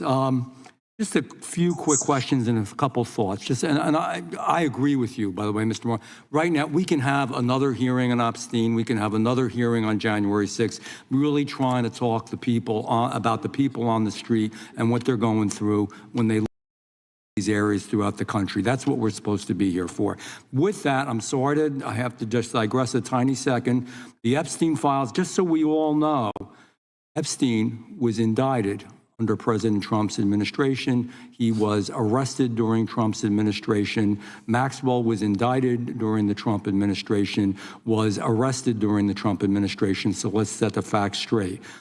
Mr. Morrow, I have a question for you, and if you can answer briefly. You know, Democratic Party's changed, and again, I don't want to get political here, but you're right. I mean, if I understood what you were saying, there used to be a bipartisan agreement, probably back around the 90s, I don't know the exact years, President Clinton, other noted Democrats that really cared, that as Democrats, they might have differed in vision with Republicans on some issues, fiscal and otherwise, but keeping our streets safe for the men and women who live in the country, especially in urban areas. Wasn't that a bipartisan effort? Wasn't that a different kind of Democrat than what we're seeing now? The tremendous success in New York City relative to driving down crime that began in the 90s began post-Giuliani. Everybody thought it was going to go away. Under Democrat mayor, a police commissioner serving under a Democratic mayor, in fact, two, Raymond Kelly and William Bratton. And Mr. Morrow, thank you for that. And my point is, this is a whole new deal now going on with Democrats. This is a different world. This isn't those Democrats back then. This is Mondami is not Bill Clinton, is not that type of a Democrat at all. Mondami, in fact, wants to take, I'm sure you heard about it, I'm sure you are upset about it, all misdemeanors. There would be no more misdemeanors. I mean, it's unbelievable. The second issue I wanted to talk about is real quickly, I mean, this sounds like a stupid question, but why are we locking up our toothpaste, our mouthwash, our just common things, cough medicine? I mean, what's going on? This is a salient question. 327 career perpetrators identified by the New York Times now account for a full 1/3 of all the shoplifting in New York City. That's driving these numbers. The point that I tried to make in my opening statement was that we're not talking about locking up vast numbers of people now to change the dynamic on the street. What we learned from broken windows and where we are right now is if there was some surgical enforcement on people who are identified, and we just took those steps, conditions would be greatly improved. These are the kinds of real things that I was hoping we could talk about today. The stuff that affects people because they're paying more for their goods and services because of it, that makes them feel nervous, they don't like it, it shouldn't be that way. Next question. Isn't part of, you know, this, you can cook the books and statistics. We keep hearing about the statistics. Go out in the street. I know Newark well, doctor. I know it well. I, spent plenty of time there going to continuing education courses at Rutgers University. And I'm going to say that if you went to Newark in North Jersey or Irvington or many of the other cities up there, and if you go into the cities in my area, Pleasantville, Atlantic City, there's a lot of concern from safety, particularly people of color because they live there and they have that concern. But with that saying, isn't part of the statistics, there's low morale, there's less staffing, there's less prosecution, there's less arrests, you just let it go by. So of course, with less prosecution and less arrest, you're gonna have lower numbers. Is there any accuracy to what I say? Yes. Exactly. So let's do the real deal. Let's talk about what's really happening. We made it so damn hard for a cop to be a cop and just so disgusted and demoralized with it, they just don't bother unless it's the most serious of situations. I've had cops in D.C. last year tell me that when I actually witnessed something. Let me ask this, Ms. McKinney. Again, sorry to ask questions to you because I know you've gone through a lot. Thank you for being here. I know the condolences and the sorrow means a lot, but would it maybe mean more to you if we enacted policies so that what happened to your son never happened to somebody else again? Definitely. That means more than the condolences, doesn't it? It would, especially Yeah. in Memphis. That's we- why with the National Guard there, I know some people are against having the National Guard in big cities or anywhere on U.S. territory. I feel that the National Guard in Memphis, just their presence alone has made a difference. They don't do police. And may I ask a question related to, real quick for all of you, and then I'm done. Do you believe that the National Guard, the men and women in the Guard, are capable of being on those city streets and doing good, going to be warriors that are going out shooting people and beating them up? Mr. Manguel, yes or no answer? Yes, I do. Yes. Mr. Moran? Yes. Yes. Okay, so that puts that away. I thank you. I thank all of you. With that, I have UCs. I bet you do. I mean, you asked different questions. I got answers. My first UC, I asked unanimous consent to enter into the record an article titled DOJ cancels $500 million in public safety grants, cuts officer safety and crime prevention programs, published by Police One on August 18th, 2020. Without objection. I also have one where it is entitled Public Safety Groups Face an Uncertain Future Months After Federal Grant Cuts, published by the National Public Radio. Without objection. I also have one that says Justice Department slashes essential services for crime victims, published by the Brennan Center. Without objection. I have one that says, let's see, this is by The Guardian. It's published March 27th, 2025. Trump cut 69 global programs tackling child labor and human trafficking. Without objection. I have another one that says, this is written by Michael Waldman, titled Trump Defunds Effective Crime Prevention Policies, published by the Brennan Center, July Without of objection. 25. I have another one that says, it's by Nicole, I can't pronounce Nicole's last name, crime prevention efforts face setbacks after federal cuts. Without objection. I have another one that says, federal cuts to behavioral health will harm public safety, from September 23rd of 2025. Without objection. And my final one on this issue, so we can put this to rest, I asked unanimous consent. This is written by Nick Wilson, titled The Trump Administration's Budget Will Undermine ATF's Efforts to Prevent Violent Crime. This was published by the Center for American Progress on July 9th, 2025. Without objection, I would remind everyone that those are, in sincerity, mostly left-wing publications, and I could come and put a lot of UCs in for publications that would disagree with that totally. okay. So my point being, let me just finish my point, it's not going to put anything to rest, and you know that. Well, but Mr. Chairman, I will ask, if you do have any UCs that say the opposite about these federal cuts, as if they didn't happen, please enter them into the record so that we can have it in the congressional record that these cuts were not made. I just would like it to be, I want us to have an accurate record. Mr. Not Chairman, necessarily the cuts, but the result of the cuts are two different things, where you're spending money and if you're spending money that's effective. Mr. Chairman, if I could, I just have 4, not 7. I think I just counted. Without objection. So this is in Reuters, federal drug prosecutions fall to lowest level in decades as Trump shifts focus to deportations. This one is the Washington Post, November 10, 2025. No longer liberal publication, by the way. Justice Department struggles as thousands exit and few replaced. This one is from Without objection. ProPublica, how Trump has exploited pardons and clemency to reward political allies and supporters. And finally, this one from the Cato Institute, ICE has diverted over 25,000 officers Without from their objection. jobs at the FBI. Okay. You're next. Yes. Okay. I now recognize the ranking member. I'm sorry, I don't. Yes, the ranking member of this committee, I do, Ms. Crockett. Thank you so much, Mr. Chairman. If we've learned anything this year is that congressional Republicans are more interested in serving Donald Trump than they are in serving their constituents. Over the past 10 months, they have given away permanent tax cuts to the wealthiest people on earth, demolished half of the White House, pardoned violent insurrectionists, significantly driven up cost of living across the country, and then given themselves a tax taxpayer-funded 8-week vacation, all so that they could delay as long as possible Congress voting to release the Epstein files. And now they're trying to gaslight you into believing that you should trust them on crime policy. They want you to believe that living in a police state is a good or normal thing. They want you to be okay with having armed soldiers and federal agents monitor you as you shop for groceries or take your children to school. They want you to think that you won't be affected. But we've already seen Americans detained, arrested, injured, and some nearly killed because of this administration's reckless approach to handling crime. And they're doing all of this without acknowledging the fact that Republican-led states are experiencing a murder and crime and violent crime crisis, and they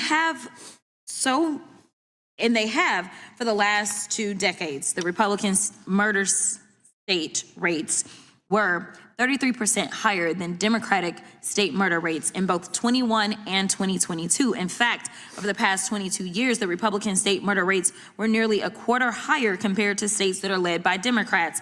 Even when you remove Democratic cities and counties from the Republican states' data, their murder rate is still nearly a quarter higher than states run by Democrats. Ms. Levine, how long have you studied crime? You're going to have me show my age? Is that nice? It doesn't show on your face, honey. That's all that matters. Let's just say about 3 decades. Okay, very good. So would you agree that factors like poverty, lax gun laws, and a lack of public services can lead to higher crime rates? Yes, I agree with that. According to the Census Bureau, states with the highest poverty rates are disproportionately Republican governed and often have laxer gun laws and less public services. Wouldn't you agree that these factors are likely why Republican-led states? I would. In fact, I would like to lift up some research from one of our faculty members, Dr. Robert Apel. He recently conducted a study looking at the relationship between levels and quality of public assistance and crime, and found that there is the relationship in the expected direction. That is, lower public assistance, more crime, more recidivism. Thank you so much for that. So not only are you likely to be a victim of violent crime in a Republican-led state, you're now less likely to receive victim assistance because of Republicans cutting resources for food, shelter, and transportation. This is what Donald Trump's America looks like. Never let a wannabe tyrant convince you that the only way for you to be safe is to live under a police state where he controls your day-to-day activities by means of military or armed federal agents. That's what we call a dictatorship. And I just want to be clear, because I appreciate what you just brought up, because I did serve as a public defender and a court-appointed attorney. So as we sat here, I remembered that one of the witnesses' opening statements, they mentioned the word why. And as Michael Jackson used to sing, why? We have not dealt with the why. We have not dealt with why crime happens. And if you understand the why, then maybe you can come to a conclusion. But as someone who has sat there with people that were too poor to be able to afford their own attorneys, I can tell you some whys. But what I am going to do is talk to you about why the idea that incarceration is the only thing that can fix anything, and the fact that we have 2 witnesses that are telling us that we need to go back to the '94 crime bill when we learned that all that did was drive up incarceration. It didn't drive down addiction, because addiction is actually an illness, but that's a whole other issue. And you can't incarcerate your way out of an illness, just like you can't incarcerate somebody that has cancer and believe that somehow they now will be cured. But I digress. What I will tell you is that we also know that the U.S. has the highest incarceration rate of any independent democracy on earth. Worse, every single state incarcerates more people per capita than most nations. In the global context, even progressive U.S. states like New York and Massachusetts appear to be extreme, just like Louisiana and Mississippi. In addition to that, the United States has the highest incarceration rate, the highest average firearms per 100 people, highest homicides per 100,000 people, and the lowest safety and securing rate of 12 countries in comparison. I had a 17-year-old that was charged with stealing food out of the concession stand at his high school. Unfortunately, in the state of Texas, at the age of 17, you are considered an adult. So what did they do? They decided to charge him with burglary of a habitation. He had an attorney that was not me when he went through this. They put him on felony probation. Ultimately, they revoked his probation because he was too poor to show up to his actual probation officer, as his mom was the one who was required to take off work so that she could take him in. I'm gonna wrap up, but this is really important for people to understand. At the end of the day, they ended up giving my kid the maximum punishment for less than $20 worth of candy that he stole out of the concession stand. Ultimately, I told them that it was a mistake to send him to prison. When he went to prison, he learned how to be a criminal. That's where he learns how to cook meth. The next time that I saw him, it was because he had committed a real crime. Ultimately, all that did was harm our communities. And I will be clear, this was a poor young man, but he was not black. So, and this was in rural Texas. Time is This expired. was East Texas. Time is So I want to expired. be smart about what we do with crime, and I want to make sure that Time we is are putting our expired. money in smart places. Thank you so much for. I thank the gentlewoman. With that, I recognize the former Attorney General and from the great state of Kansas, Robert Under. I'm sorry, it's mistaken. I'm sorry, Derek Schmidt. I got to get my people straight here, right? Thank you, Mr. Chairman. You're I promoting. made you an attorney. I made a doctor an Attorney General. I guess that makes you a doctor. I don't know. Oh, yeah, just don't put me in Missouri and we'll be okay. All right, okay. That's all good. That's a deal. Thank you, Mr. Chairman. I want to thank our witnesses for their time. It's been nearly 2 hours. I spent 12 years as what our law calls the chief law enforcement official of my state and got to work with a lot of prosecutions directly. We ran our victim support programs for the state, so we worked with a lot of crime victims. I've been sitting here over the course of this hearing and I've made a list of a few terms that in 12 years interacting with literally hundreds of crime victims and their families. In fact, this time of the year, we always hosted around the holidays a series of holiday remembrance receptions for crime victims' families because we understand that the unique experience of going through the loss of a loved one or being victimized yourself, sometimes just being together with others at the holidays who have had a similar experience can be powerful. So hundreds. This is a list of terms I never heard once from any of them. I never heard the term Trump. I never heard the term Biden, and I served during the Biden years. I never heard the term Obama, and I served during the Obama years. I never heard the phrase unanimous consent. I never had one of them quote crime statistics or theory to me. I never heard one of them say Republican. I never heard one of them say Democrat. I heard a lot of them cry. I heard a lot of them tell me the stories about their loved one who was lost or about what happened to them. Some were police officers, ma'am. We lost, I believe it was 13 on my watch. It might have been 14. I'd have to go back and count name by name. But we've lost 4 police officers to homicide on duty this year in Kansas. I had 4 others shot by the grace of God, none are dead, just this last week in my district. So this is real. And I think it's sad that this conversation has gone off in many different directions, and I want to thank our witnesses for wanting to talk about what we can do about all of this. For me, the measure is how do we have fewer Kansans killed, raped, or robbed? That's what this ought to be about. So with that, I want to turn to the testimony from Mr. Mangual. You recommend a crime bill. And you give us 4 elements that you think ought to be in there, some of which, by the way, sound remarkably like I heard Bill Clinton's voice in my head when you said 100,000 more cops on the street, hire and retain more police officers. You added a 5th one that wasn't in your written testimony. You said condition grants on best practices. I want to ask our other witnesses, just start with Mr. Morrow and go down the line. Do you think it's a good idea that we ought to look at some type of broad or comprehensive crime bill in this Congress? And if so, what else or what would you put in it? I do think it is a good idea. It worked once, and frankly, if we don't learn from history, as the saying goes, we're doomed to repeat it. And it may surprise the committee to hear me say that I agree with Ms. Crockett. Low-level offenses, if you incarcerate people, actually among the perps, among perpetrators, they call prison school. And that goes back to the mafia. They go to prison, they're all in jail together, they have nothing but time, and that's how they learn to do other crimes and develop criminal schemes.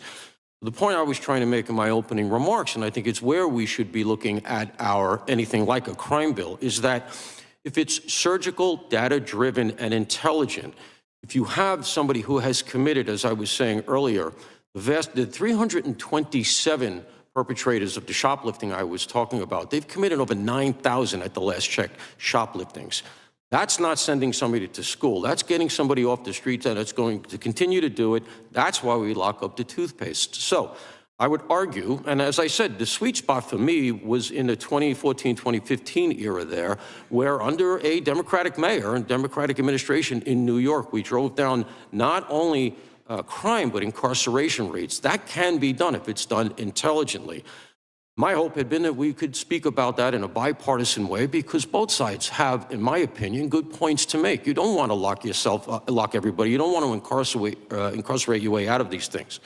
If it's done intelligently, surgically, you can make progress. We've done that before. So I don't think, to answer your question, we need to reinvent the wheel.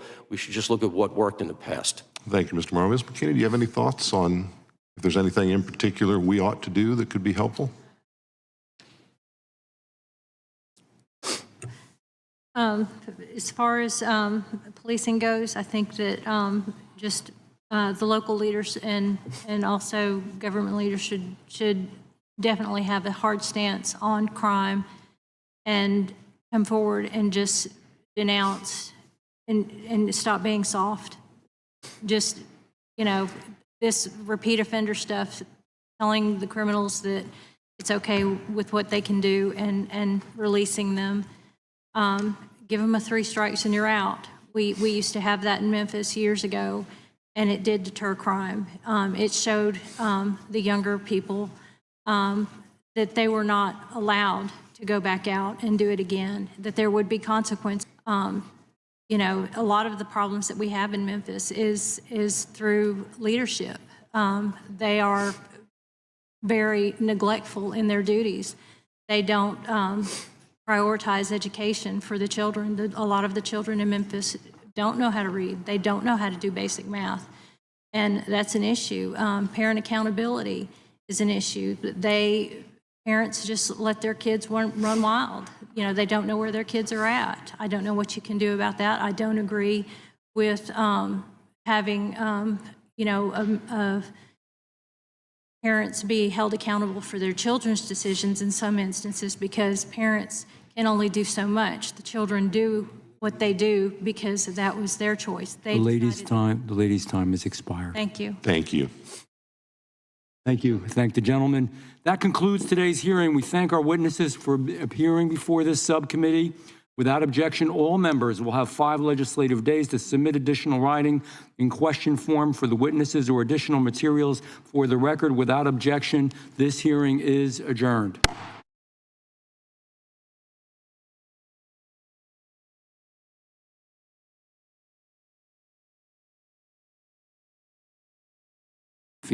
Young intern comes to D.C. to learn, and he never leaves because he's killed, he's murdered. Or in my office alone, where we've had, just in my office, numerous people that have been attacked on the street in the nation's capital, in Washington, D.C. And the stories go on and on. We have other members that were carjacked. I can go through the list. I'm not going to do it. It's wrong. And you know what? It's not funny when it happens to you. Really serious. In August, President Trump deployed all these folks, and what happens when you enforce the law? Crimes went down, safety went up, over 4,000 arrests, and an 11% drop in crime citywide, 11% drop in just a few months. Words don't do that. Ideology doesn't do that. Press conferences don't do that. Action does that. Real action, tough action, necessary action. And because it worked, because results speak louder than slogans, other cities, many of them, are asking for the same help. In September, National Guard units were deployed to Memphis and Portland. Plans are underway for Chicago as well. And of course, in many of these cities, Democrat officials are fighting it every step of the way, fighting safety, fighting accountability, fighting success. And in some areas where there are deployed people who live in the neighborhoods, who live in the areas, we had some folks, even in D.C., said it was the first time in years that they had walked up and down their streets in safety, in years. They were so happy. We are here today because the American people do deserve better. They deserve leaders who are going to protect them and take care of them. They deserve prosecutors who enforce the law. They deserve cities where criminals fear consequences and families feel safe. To our witnesses, I want to thank you for being here. I know it's your precious time. I thank you for speaking on behalf of communities living through the nightmare of bad policy and failed leadership. I even thank the folks that are going to disagree with me. We look forward to your testimony. Thank you. I now will recognize the ranking member, Ms. Crockett. Thank you so much, Mr. Chair, and thank you for calling this hearing. Since January,